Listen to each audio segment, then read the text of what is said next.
이제 뜻밖의 승리라는 말씀의 제목으로 오늘 말씀의 은혜를 함께 나누고자 합니다. 오늘로 이제 도쿄 올림픽이 끝이 납니다.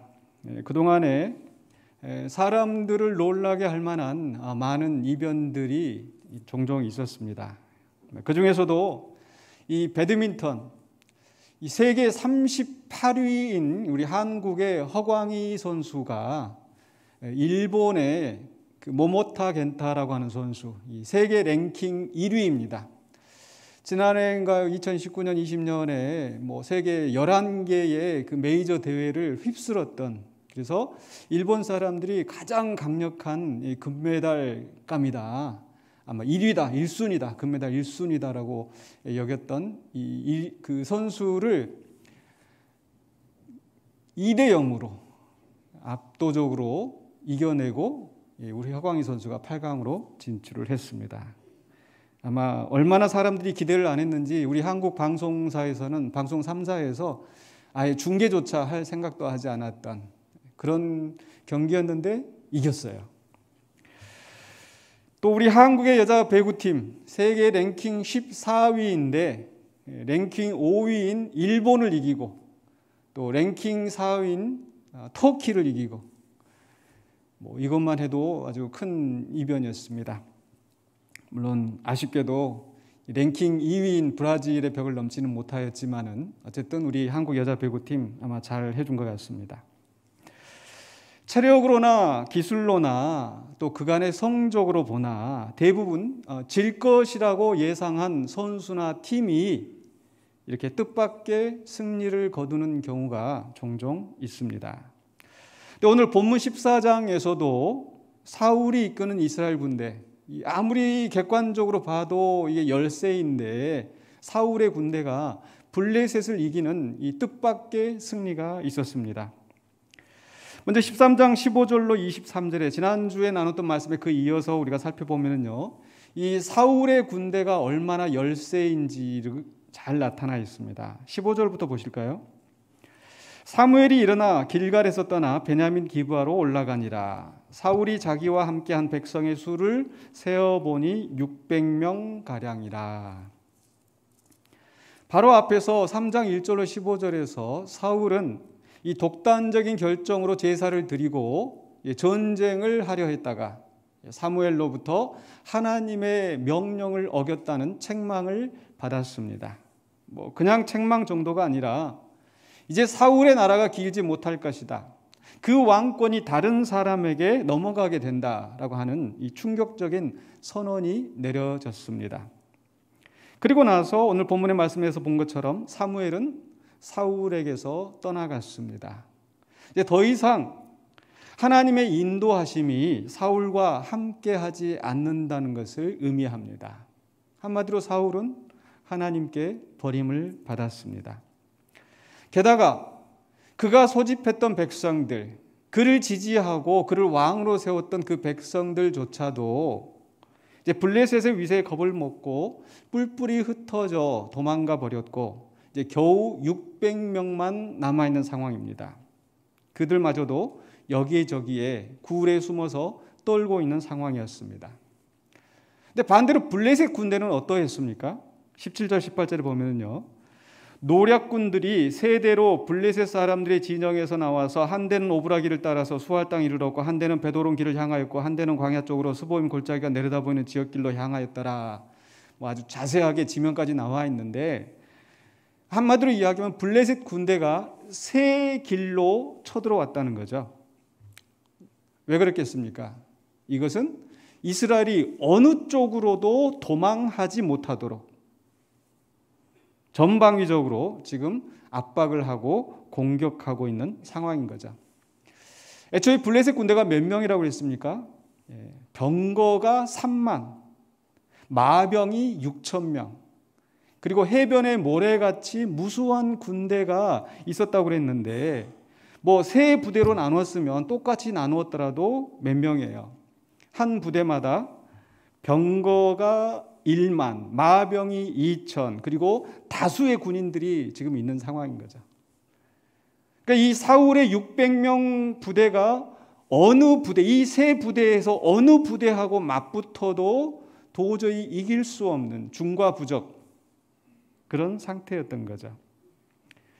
근데 이 이스라엘 군대가 비록 600명이 남아있지만 아주 이들이 뭐 싸움을 잘하는 특공대였다든지 아니면 이들에게 아주 강력한 무기가 있었다든지 한다면은 조금이라도 희망을 가져볼 텐데 현실은 전혀 그렇지 않았습니다. 19절에 보면 이 말씀 나오죠. 그때 이스라엘 온 땅에 철공이 없었으니 이는 블레셋 사람들이 말하기를 히브리 사람이 칼이나 창을 만들까 두렵다 하였습니다. 블레셋 사람들이 이스라엘 땅에는 이 대장쟁이들을 두지 못하게 했어요. 왜? 칼이나 창을 만들어서 대적을 할까 봐. 그래서 블레셋 사람들은 이스라엘이 무기를 갖추어 반기를 들까 봐 경계하여 철공을 두지 못하게 하였고, 그래서 심지어는 그 다음에 말씀에 보면은요, 이스라엘 사람들이 뭐 도끼나 삽이나 이런 농기구들조차 날이 무뎌져서 이제 날을 가려고 하면은 블레셋 사람들을 찾아가야 하는, 블레셋 사람들에게 의존할 수밖에 없는 그런 처지였다는 거죠. 그러니 이스라엘 백성이 600명이 남아있다 하더라도 그들에게는 싸울 수 있는 칼이나 창이 없었어요. 22절에 싸우는 날에 사울과 요나단과 함께한 백성의 손에는 칼이나 창이 없고 오직 사울과 그의 아들 요나단에게만 있었더라. 그러니까 600명 상상해 보십시오. 아마 삽 들고 괭이 들고 낫 들고 나와서 지금 싸우겠다고 지금 하고 있는 상황인 거죠.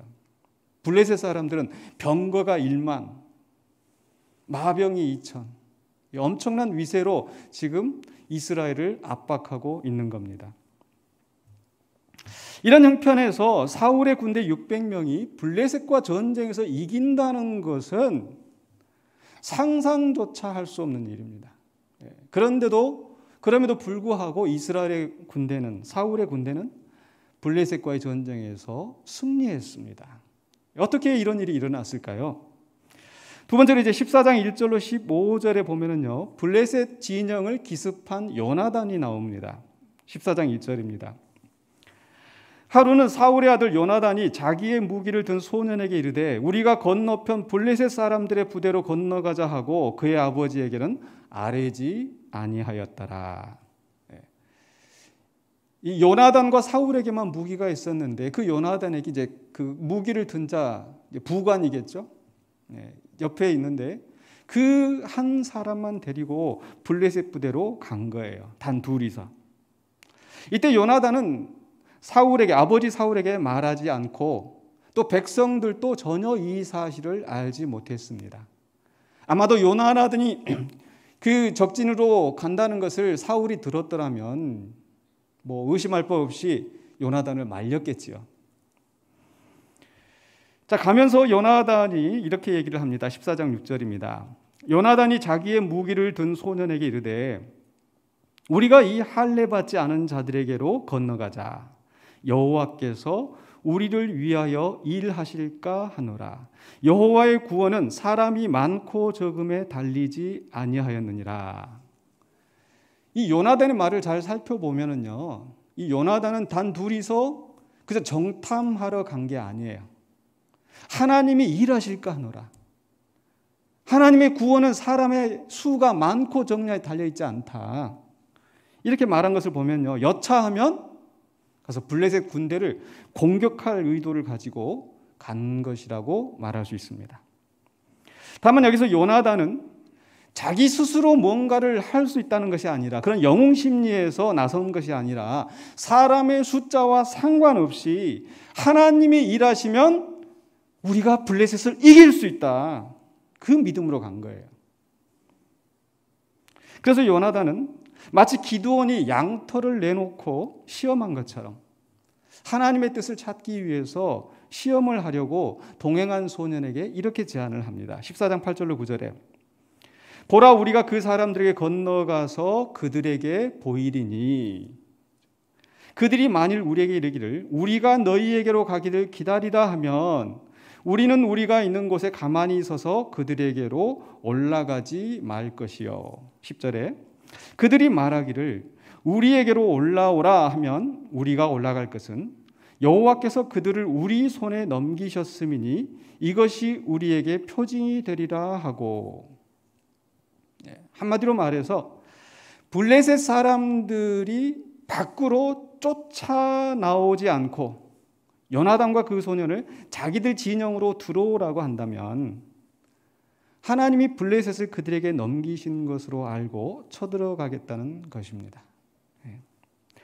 물론 이 기드온의 양털 시험이나 이 요나단이 시험하는 그런 방식으로 우리가 하나님의 뜻을 찾는다고 하면서 어떤 틀을 임의대로 정해놓고 하나님의 뜻을 거기에 맞추려고 하는 것은 좀 위험하고 추천할 만한 방법은 아닌 것 같습니다. 뭐 사업을 하는데 이게 되면은 하나님 뜻이다. 뭐 저도 가끔 솔직히 그럴 때가 있습니다. 너무 답답하고 할 때는. 그러나 꼭 그것이 하나님의 뜻, 그러니까 내가 정한 틀에 하나님의 뜻을 맞추어서 이 결정하는 것은 또 바람직한 방법은 아닌데, 하지만 적어도 여기에서 이 요나단이 하나님의 뜻을 찾으려고 했다는 점에서는 높이 평가할 만하다는 거죠. 사실 어느 게 더 쉽겠습니까? 이 두 사람이 와가지고 이 블레셋 사람들한테 보일 때 너희들 가만히 있어. 우리가 가서 너희들 가만두지 않을 거야. 이렇게 말하는 것과 두 사람한테 올라오라고 하는 것과 또 요나단의 입장에서 보면은 어느 게 더 위험합니까? 블레셋 사람들이 쫓아나오면은 그거 쫓아나와봐야 몇십 명이겠죠. 근데 두 사람이 블레셋 진영으로 들어간다고 하는 것은 이 호랑이 굴에 아예 그냥 들어가는 거잖아요. 그러니까 블레셋 사람들이 두 사람을 잡으려고 쫓아나오는 것보다 두 사람이 블레셋 진영으로 들어가는 것이 훨씬 더 위험하고 불리한 상황이 되는 거예요. 근데 그럼에도 불구하고 요나단은 이 블레셋 사람들이 두 사람에게 자기들의 진영으로 들어오라고 한다면 하나님이 블레셋을 이기게 하신다는 뜻이 있는 줄로 믿고 담대하게 쳐들어가겠다는 거예요. 이 요나단의 제안대로 이제 두 사람이 블레셋 사람들에게 가서 그 진영에 가서 일부러 드러내 보입니다. 자신들의 모습을 드러내자 블레셋 사람들이 조롱을 하며 두 사람에게 올라오라고 하는 거예요. 뭐라고 조롱을 해요? 11절에 보니까 보라, 히브리 사람이 그들이 숨었던 구멍에서 나온다 하고, 그 절에 보면 바위 틈에 동굴에 숲속에 다 숨어 있었잖아요. 이 숨어 있다가 이 GXX처럼 지금 이제 나오고 있다. 그리고 조롱을 하는 거죠. 12절 상반부에서도 그 부대 사람들이 요나단과 그의 무기를 든 자에게 이르되 우리에게로 올라오라. 너희에게 보여줄 것이 있느니라. 와서 봐라. 이렇게 블레셋 사람들이 요나단에게 올라오라고 하자 요나단은 하나님이 블레셋을 이기게 하실 것이라는 그 확신을 가지고 무기를 든 소년을 데리고 드디어 블레셋 진영으로 쳐들어간 거예요. 12절 하반부에 요나단이 자기의 무기를 든 자에게 이르되 나를 따라 올라오라. 여호와께서 그들을 이스라엘의 손에 넘기셨느니라 하고 앞장서서 가는 거예요. 하나님이 저 블레셋을 우리에게 넘기셨어. 야, 얼마나 대단한 믿음인 거예요. 그렇게 해서 요나단과 무기를 든 소년 둘이서 이 블레셋 진영으로 쳐들어가서 성경에 보니까 블레셋 군인 20명을 죽였다고 그랬어요. 그랬더니 블레셋의 온 진영이 이것을 보고 공포에 떨었습니다. 14절 보실까요? 요나단과 그 무기를 든 자가 반나절가리 땅 안에서 처음으로 쳐 죽인 자가 20명 가량이라. 그렇게 넓지 않은 곳에서 싸워서 20명을 죽였습니다. 그랬더니 15절에 들에 있는 진영과 모든 백성들이 공포에 떨었고 부대와 노략군들도 떨었으며 땅도 진동하였으니 이는 큰 떨림이었더라. 단 둘이서 가서 20명을 죽였더니 블레셋의 온 군대가 몇만 명이 되는 온 구대가 벌벌 떨고 심지어는 땅까지 진동하였더라. 그래서 그 많은 사람들이 요동을 하니까 땅도 막 진동할 정도로 큰 소란이 난 거예요. 두 사람이 이런 일을 일으킬 수 있을까요? 아니죠. 하나님이 하신 일인 줄로 믿습니다. 이렇게 블레셋 진영에서 큰 소동이 나자 사울의 군대가 이것을 확인하고는 그 다음에 장면은 이제 블레셋 군대를 공격해서 이 도망가는 블레셋 군대를 추격하기 시작합니다. 그래서 16절에 23절에서 도망가는 블레셋을 추격하는 사울의 군대가 나오는데요. 16절입니다. 베냐민 기브아에 있는 사울의 파수꾼이 바라본즉 허다한 블레셋 사람들이 무너져 이리저리 흩어지더라. 이제 이 사울의 군대도 이 블레셋 진영을 주목하여 보고 있는 겁니다. 보니까 블레셋 사람들이 다 좀 죽어서 쓰러져 가고 있는 거예요. 그래서 사울이 그 다음 구절에 보니까 백성에게 점호를 시켜서 도대체 누가 지금 빠져나갔냐? 보니까 요나단과 그의 무기를 든 소년 두 사람이 사라진 것을 확인했어요. 근데 그렇다 하더라도 이 두 사람이 가서 저렇게 큰 일을 이뤘을 거라고 상상도 못 하겠죠. 그래서 그 다음에 사울은 이 전쟁에 동행하였던 제사장 아이야를 부른 거예요. 18절입니다. 사울이 아이야에게 이르되 하나님의 궤를 이리로 가져오라 하니 그때 하나님의 궤가 이스라엘 자손과 함께 있음이니라. 우리 한글 성경에는 이 사울이 제사장 아이야에게로 가져오라고 하는 것이 바로 하나님의 궤인데요. 이 히브리 원문에도 그렇게 되어 있긴 해요. 그런데 이 헬라어 성경의 70인경에는요, 이 에봇을 가져오라라고 되어 있거든요. 사실 사울 때 이 언약궤는 길르앗 여아림이라는 곳에 있었고, 그 앞에 14장 3절에 보면은요, 제사장 아이야가 에봇을 입고 거기 있었으니라고 한 말씀이 있었기 때문에 지금 사울이 가져오라고 한 것은 이 에봇일 가능성이 높습니다. 이 에봇이라고 하는 것은 이 제사장이 가슴에 차는 것으로 거기에 이 우림과 둠밈이라는 돌이 있어 제사장은 이것들로 제비를 뽑아서 하나님의 뜻을 묻는데 사용한 거예요. 그러니까 언약궤이든 에봇이든 중요한 것은 사울이 블레셋 진영에서 일어난 소동을 보고 그 다음에 어떻게 해야 될지, 전쟁을 어떻게 해야 할지 하나님의 뜻을 물으려고 했다는 겁니다. 근데 문제는 그게 끝까지 가지 못했어요. 사울은 블레셋 진영에서 소동이 점점 더 심해지는 것을 보고 제사장에게 내 손을 거두라라고 한 거예요. 19절입니다. 사울이 제사장에게 말할 때 블레셋 사람들의 진영에 소동이 점점 더한지라 사울이 제사장에 이르되 내 손을 거두라 하고, 즉 이 손을 지금 들여 해서 이 지금 우림과 둠밈을 뽑아서 제비를 뽑아야 되는데 야 뽑지 마. 왜 사울은 제사장의 손을 거두라고 했을까요? 이 블레셋 진영에 이 소동이 심해지는 것을 보고 또 사울은 조급한 마음이 든 거예요. 야, 지금 바로 공격해야 될 때다. 지금 뭔가 행동해야 될 때다. 그래서 하나님의 뜻을 묻지 않고 또 독단적으로 군대를 이끌고 백성을 이끌고 블레셋 진영으로 쳐들어간 거예요. 20절입니다. 사울이 그와 함께한 모든 백성이 모여 전장에 가서 본즉 블레셋 사람들이 각각 칼로 자기의 동무들을 침으로 크게 혼란하였더라. 바로 이 블레셋 진영을 가서 보니까 요나단의 습격으로 혼란이 일어난 상황인데, 물론 사울이 거기까지 알지는 못했다 할지라도 어쨌든 이 블레셋 사람들 자기들끼리 지금 죽고 죽이는 그런 상황이었던 거죠. 반대로 이스라엘은 어떻게 됐어요? 이스라엘은 도망갔던 군인들이 다시 돌아오고 거기에 이제 더 많은 백성이 가세하여 이스라엘 군대는 더 강해진 거예요. 21절에요.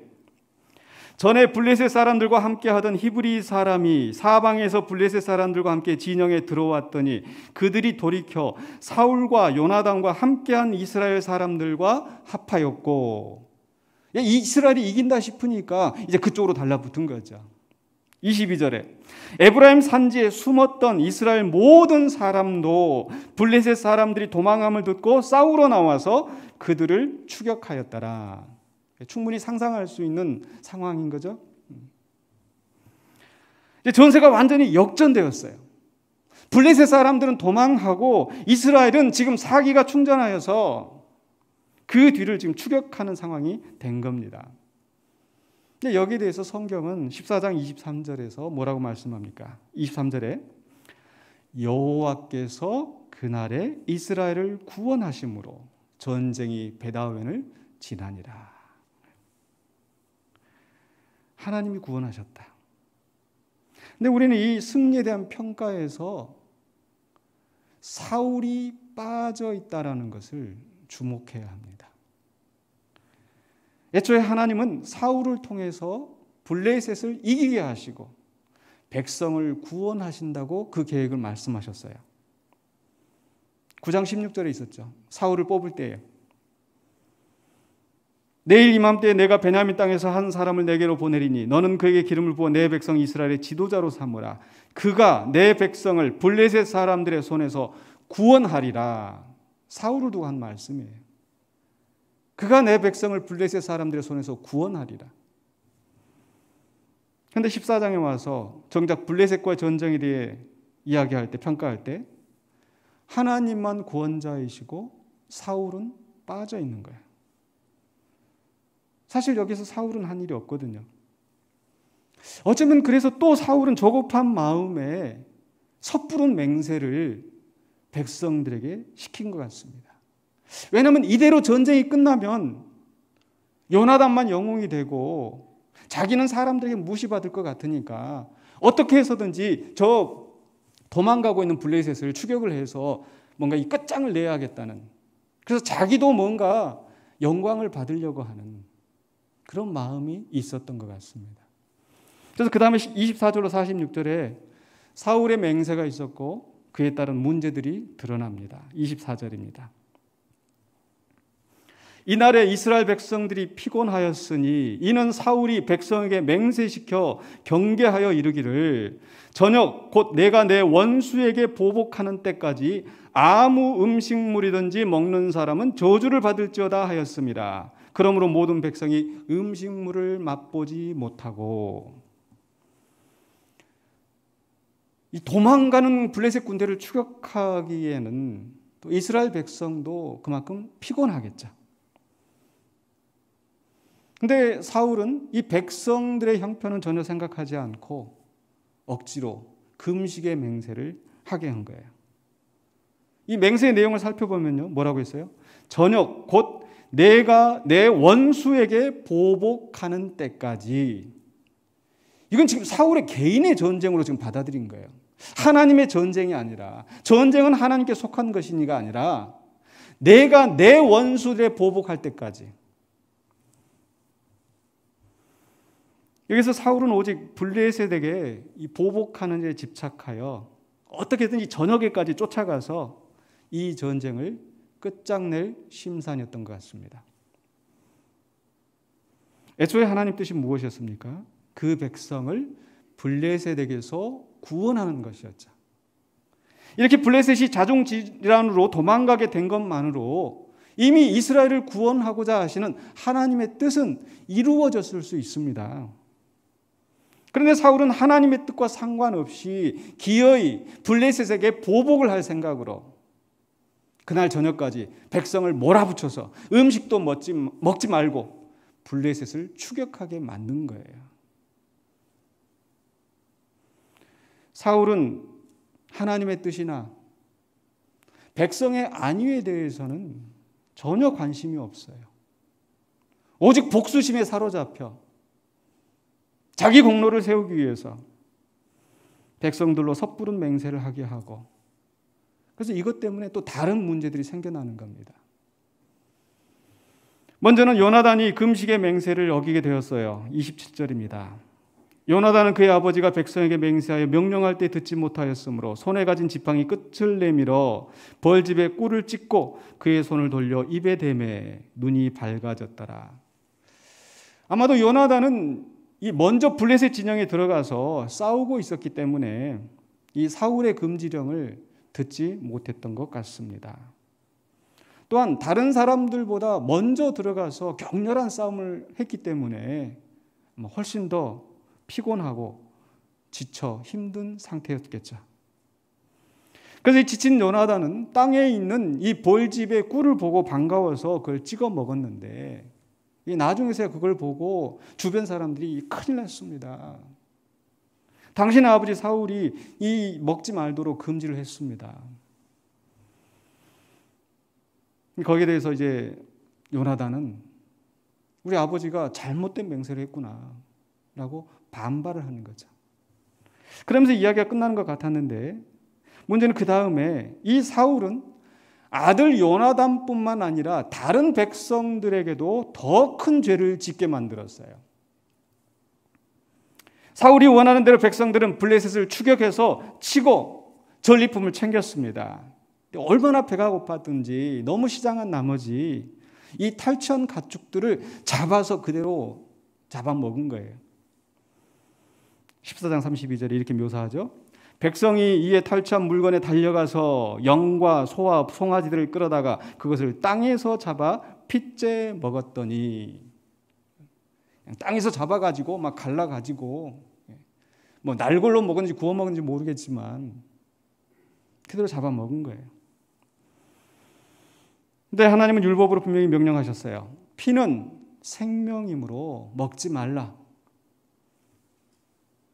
그래서 이스라엘 사람들은 가축을 도축할 때 항상 제단 위에서 도축을 해서 피를 충분히 뺀 다음에 먹어야 하는데, 백성이 너무 시장해서 그걸 기다릴 틈도 없이 핏째 이 고기를 먹은 거예요. 나중에 사울이 이 상황을 보고서 백성들에게 뭐라고 합니까? 너희가 믿음 없이 행하였도다. 비난하는 거예요, 백성들을. 그리고 큰 돌을 가져다가 제단을 쌓고 거기에서 이제 소나 양을 도축을 해서 먹게 한 거죠. 자신의 섣부른 맹세에 대해서는 전혀 반성함이 없고 오직 남 탓을 하면서, 또 하나님의 뜻을 진지하게 묻기보다는, 사울의 행동을 보면 항상 그래요. 뭔가 이렇게 제사를 드린다든지 내가 하나님의 은혜를 구한다든지, 또 이렇게 이런 규례를 어기게 되면 뭔가 불리한 일이 있을까 봐 그런 종교적인 절차에만, 외식적인 절차에만 급급해 있는 거예요. 그런데 그렇게 식사를 하고 나서 블레셋을 끝까지 추격하여 보복하려는 사울은 여기에서 멈출 생각이 없었던 것 같습니다. 백성들은 저녁까지 금식하였다가 이제 겨우 끼니를 때웠을 텐데 사울은 또 백성을 다그쳐서 밤새 추격하려고 한 거예요. 아까는 저녁까지 이렇게 얘기를 해놓고. 36절 상반부입니다. 사울이 이르되 우리가 밤에 블레셋 사람들을 추격하여 동틀 때까지 그들 중에서 탈취하고 한 사람도 남기지 말자. 이제 먹고 나서면 배가 이제 부르니까 잠도 오고 좀 쉬어야 될 텐데 사울은 또 백성들을 다그치는 거예요. 밤새 새벽까지 동틀 때까지 끝까지 찾아가서 한 사람도 남기지 말자. 근데 백성들은 무슨 마음에서인지는 몰라도 이 사울의 뜻에 동조합니다. 36절 하반부에 무리가 이르되 왕의 생각에 좋은 대로 하소서. 제사장이 말합니다. 이리로 와서 하나님께로 나아가사이다 하매. 백성들은 사울에게 그냥 동조하고 따라가는데 제사장 아히야는 사울에게 와서 하나님께 나아갑시다, 하나님께 물어봅시다 라고 권면하는 거죠. 37절입니다. 사울이 하나님께 묻자오되 내가 블레셋 사람들을 추격하리이까? 주께서 그들을 이스라엘의 손에 넘기시겠나이까 하되 그날에 대답하지 아니하시는지라. 하나님은 사울이 물어도 대답하지 않으셨습니다. 그 이유는 성경에 기록되어 있지는 않지만 사울이 지금까지 한 행동을 보면 하나님이 대답하지 않으셨더라도 전혀 이상할 것이 없는 것 같습니다. 뭐 기다리라고 해도 기다리지 않지. 나중에 15장에 가보면 하나님이 뭐라고 지시를 해도 듣지를 않지.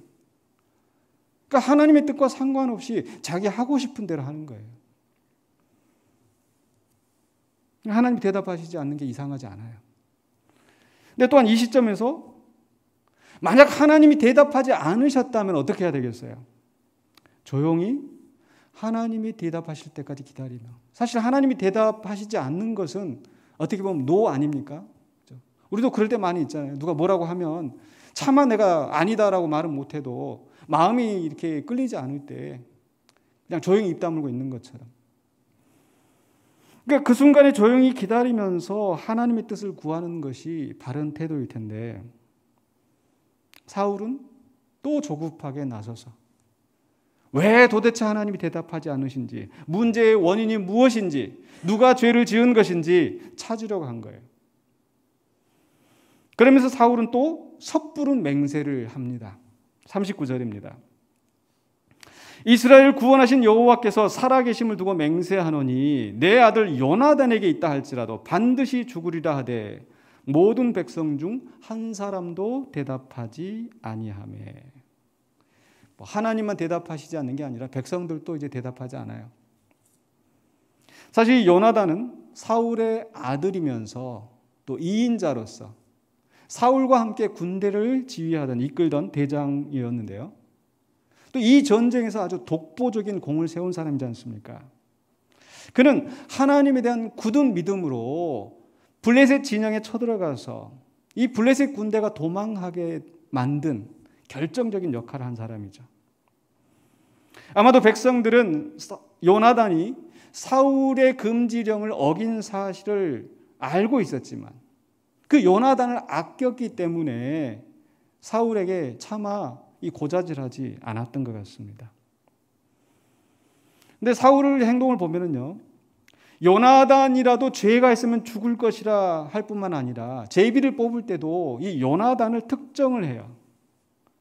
그러니까 사울과 요나단 그리고 백성들에서 제비를 뽑아가지고 사울과 요나단이 뽑히고 그 다음에 사울과 요나단 사이에 제비를 뽑아서 결국 요나단이 뽑히지 않습니까?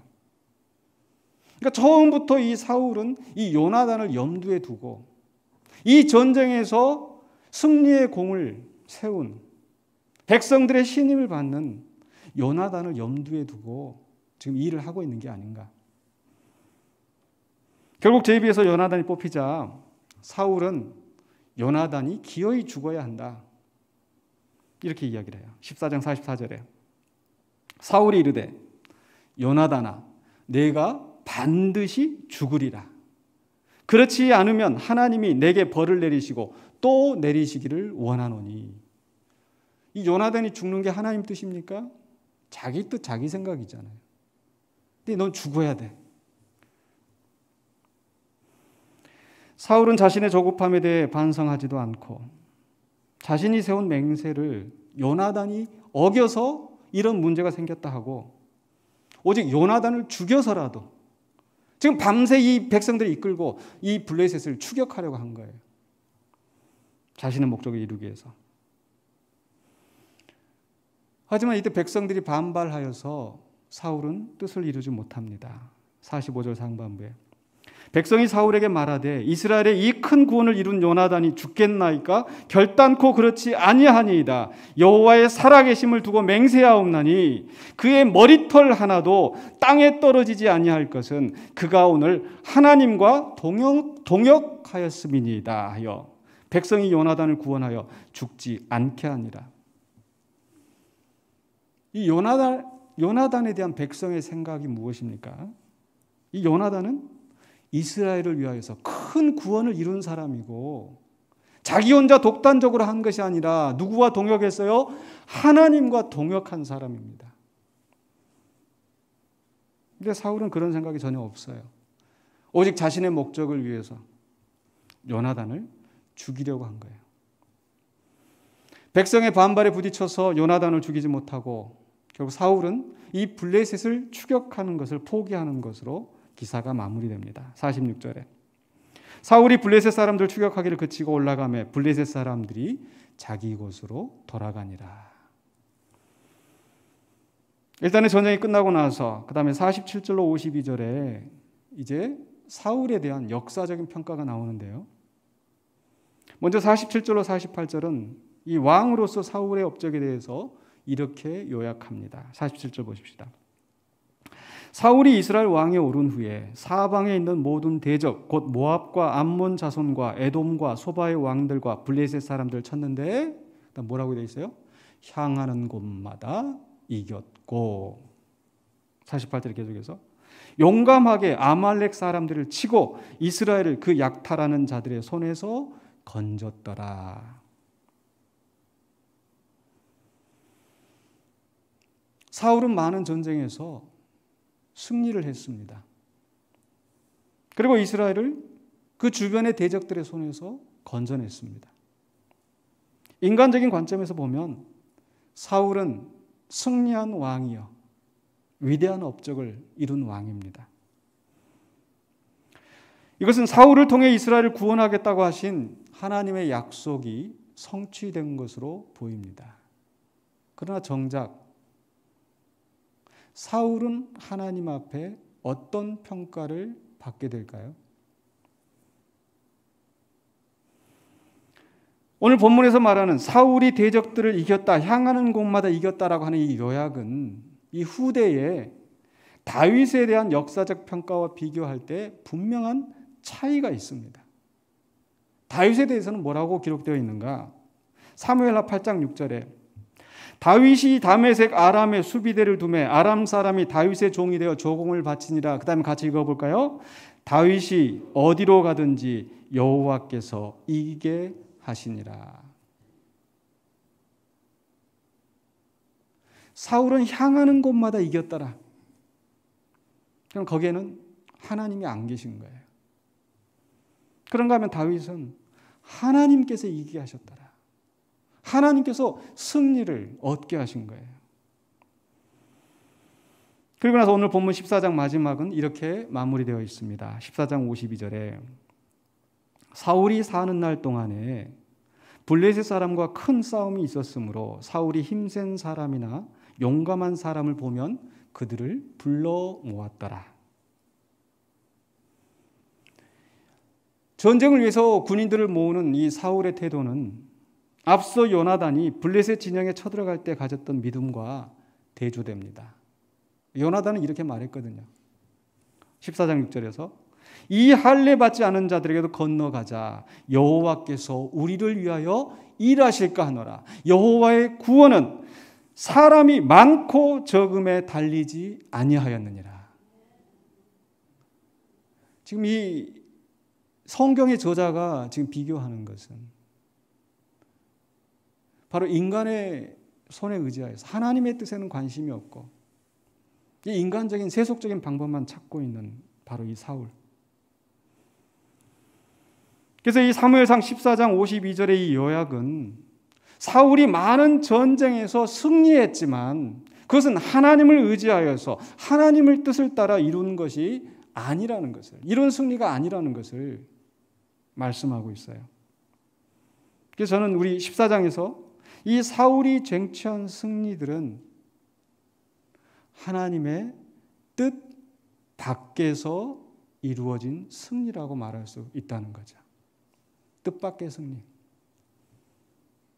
하나님 뜻이 아니지만 승리를 얻었어요. 결국 사울은 하나님의 뜻과 상관없이 자신의 결정으로 또 세속적인 방법들을 동원하여서 원하는 승리는 얻었지만 정작 그 자신은 점점 하나님에게서 멀어지고 있었던 거예요. 그래서 결국 사울은 이 사무엘상 마지막에서 그 자식들과 함께 전쟁터에서 비참하게 죽는 그런 종말을 맞이합니다. 이제 말씀을 마무리하려고 합니다. 14장에서 사울은 분명히 승리한 왕이었습니다. 그러나 그 승리는 사울이 잘해서가 아니라 어떤 상황에서도 어떤 불리한 조건에서도 약속한 것을 이루시는 신실하신 하나님의 주권과 은혜에 의한 것으로 믿습니다. 사울이 승리를 얻기는 하였지만 불행하게도 시간이 지날수록 점점 더 하나님께로 멀어져가는 불의한 왕이었습니다. 사울은 한마디로 하나님 뜻밖의 승리를 얻은 자입니다. 이스라엘 백성의 관점에서 본다면 그는 성공한 왕입니다. 왜냐하면 백성이 기대하는 왕은 우리 앞에 나가서 우리의 싸움을 싸워 이기는 영웅이었기 때문입니다. 그러나 하나님의 관점에서 보면 사울은 실패한 왕입니다. 하나님 뜻에는 관심이 없고 오직 자신의 목적을 이루는 데 급급한 하나님의 마음에 맞지 않는 왕이었기 때문입니다. 그렇기 때문에 사울은 하나님의 언약 백성을 다스리는 통치자로서 부적합한 자였습니다. 바로 이 본문에 나타난 사울의 문제가 무엇입니까? 세 가지로 요약할 수 있겠는데, 첫째로는요, 사울은 하나님의 뜻을 찾는 데 관심이 없었습니다. 아쉬울 때는 하나님을 찾는 듯해도 상황이 급하거나 또 자신에게 유리하다 싶으면 하나님의 뜻은 생각하지도 않았습니다. 둘째로 사울은 오직 자신의 고집대로 이 복수와 승리를 얻는 데 집착하고 있는 거예요.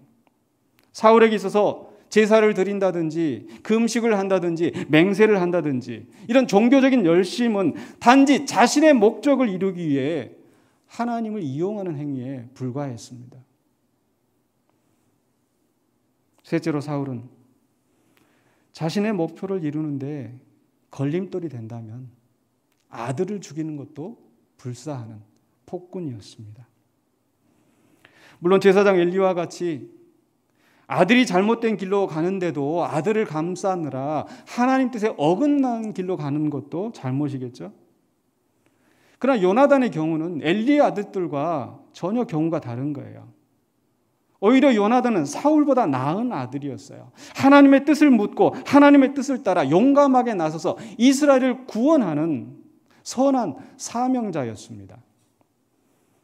그런데도 사울은 요나단이 오직 자신의 뜻을 어겼다는 이유로, 자기의 명령을 어겼다는 이유로 요나단을 죽어 마땅한 자로 몰아세운 겁니다. 이러한 사울의 행위는 앞으로 하나님 마음에 맞는 다윗을 죽이려고 하는 그런 행동으로 발전되어지죠.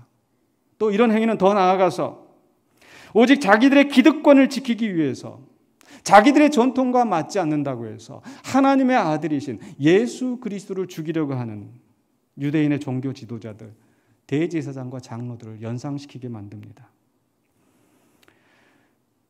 오늘 우리는 이 사울의 기사를 통해서 얻는 교훈이 있다면, 당장의 승리와 성공이 이루어졌다고 해서 그것으로 스스로 하나님 편에 서 있다고, 하나님 뜻에 합당하다고 착각해서는 안 된다는 것입니다.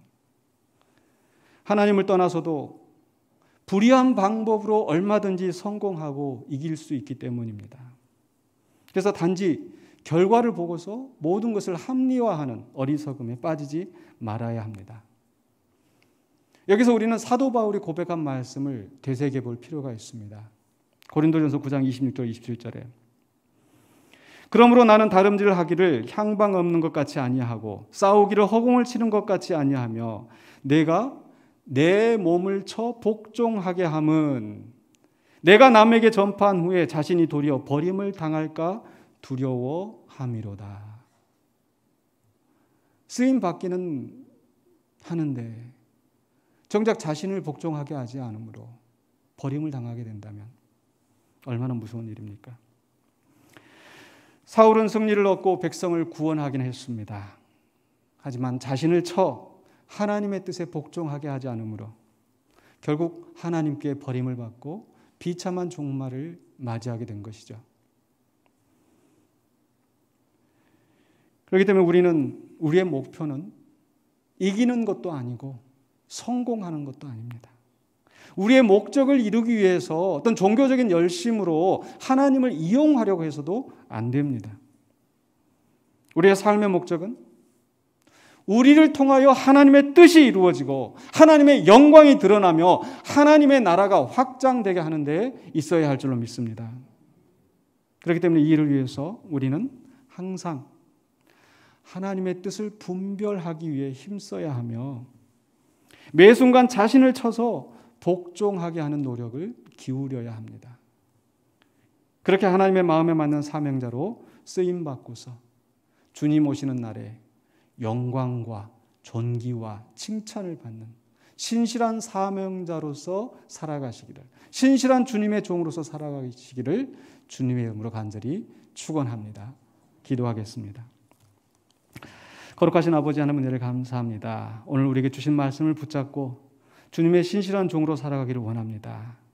우리의 조급한 마음 때문에, 분노와 복수심 때문에 하나님의 뜻이 아니라 내 뜻을 추구하는 자가 되지 않게 하여 주시고 온전히 우리를 통하여서 하나님의 나라가, 하나님의 영광이 이루어지는 그 역사가 있을 수 있도록 우리가 하나님의 신실한 사명자로 살아가게 도와주시옵소서. 예수 그리스도 이름으로 기도하옵나이다. 아멘.